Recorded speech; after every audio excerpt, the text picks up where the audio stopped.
Finally, we have a Huawei on review, and it's a flagship top model Mate 10 Pro with 2 cameras on the rear, 6 GB of RAM, very advanced chipset.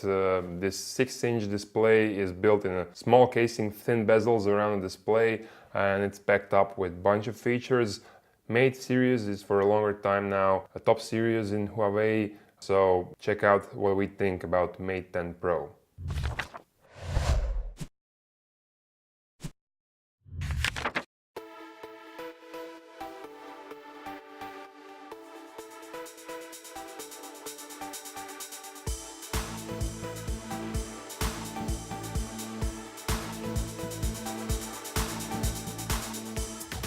First thing that I gotta praise with this Huawei is the packaging. All the cables and headphones and the charger, they're placed in this box, and it looks like a chocolate box. Very nice packaging, Huawei.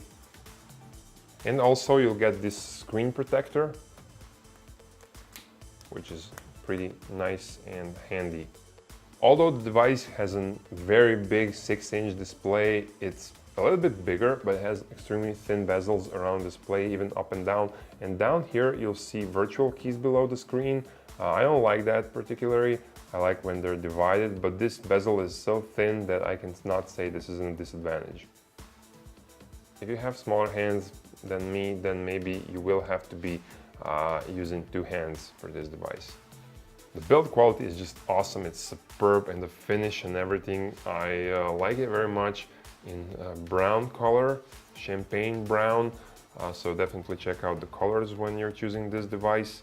And it's got glass on the rear, glass on the front, and the sides are from metal, so exactly as Samsung Galaxy S8, and it's also water resistant as Samsung Galaxy S8. I like very much the side keys. They're bumped up enough and they got some grip, very nice. And if you place it in your pocket, you will feel it because it's a little bit bigger device, but I cannot say it's too bulky. 6-inch display has around 400 ppi pixel density, which is not spectacular, especially if you take a look. Previous generation had 2K resolution, this is Full HD, but the colors are really rich and nice. This is a beautiful AMOLED display, awesome viewing angles. I don't mind that the resolution is not like it was before, and it saves battery probably. Now it's not really sunny outdoors, but in direct sunlight you'll be able to adjust automatic brightness, so the colors and everything are beautiful and accurate. On direct sunlight the display will be visible. The great thing is that this screen size allows you to see YouTube videos in full screen. Virtual keyboard is a lot better than on light model. It's upgraded from Huawei, so you got number keys on top row. For my bigger hands it's great, and the keys are isolated, so I wasn't mistyping too much. The awesome feature is the built-in 4000 mAh battery. Now it can last for almost 2 days, and it's got quick charging. I mean, it's got really quick charging with USB Type-C. So you can charge it up to 60% in just half an hour, which is basically what you need for a full day, 60%. Mate 10 Pro comes with Android 8 Oreo, and it's got a Huawei upgrade of interface. Icons and everything, they're looking pretty nice, and this upper dashboard that you can pull is very intuitive.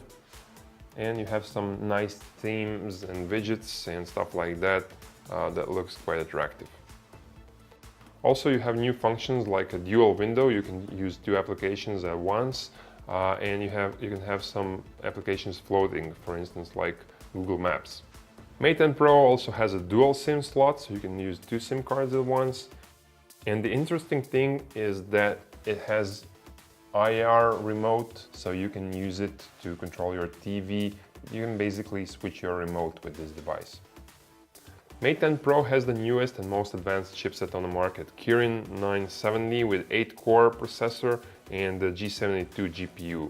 Also, you can choose between 64 and 128 internal memory or 6 or 4 GB of RAM, and that'll be enough for shooting 4K, for installing a bunch of applications, playing games. We weren't able to install and to do benchmark on this device, I don't know why, but it won't crammed up. It'll work fast even if you install a bunch of things, and if you use all the multimedia, still it shouldn't slow down.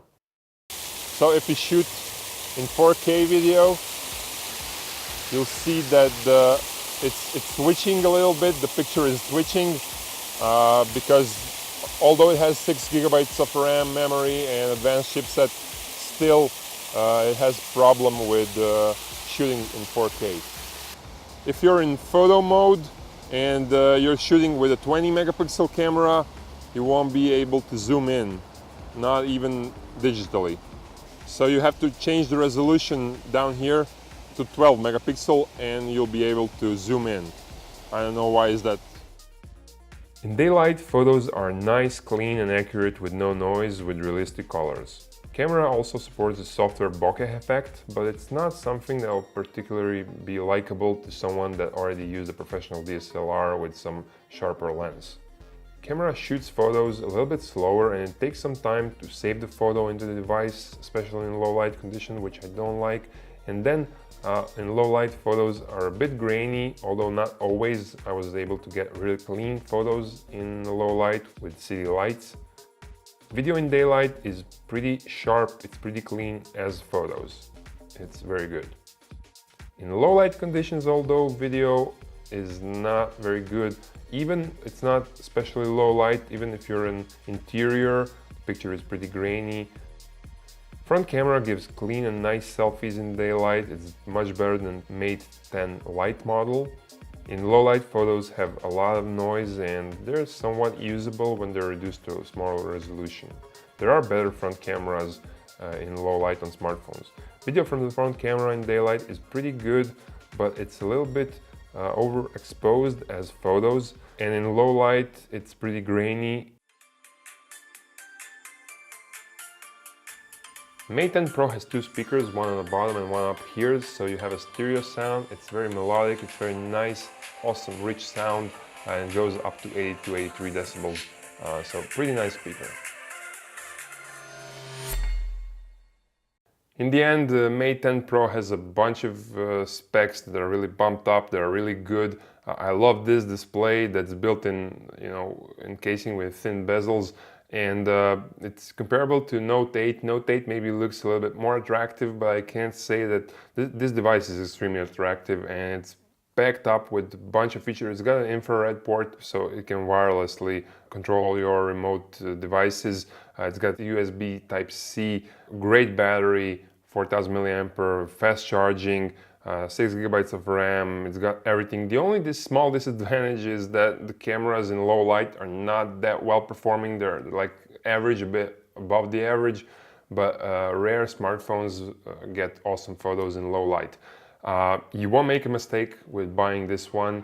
It's really an awesome device. Thank you guys for watching. If you have a Mate 10 Pro or Lite, definitely comment below, and see you in some other video. Bye.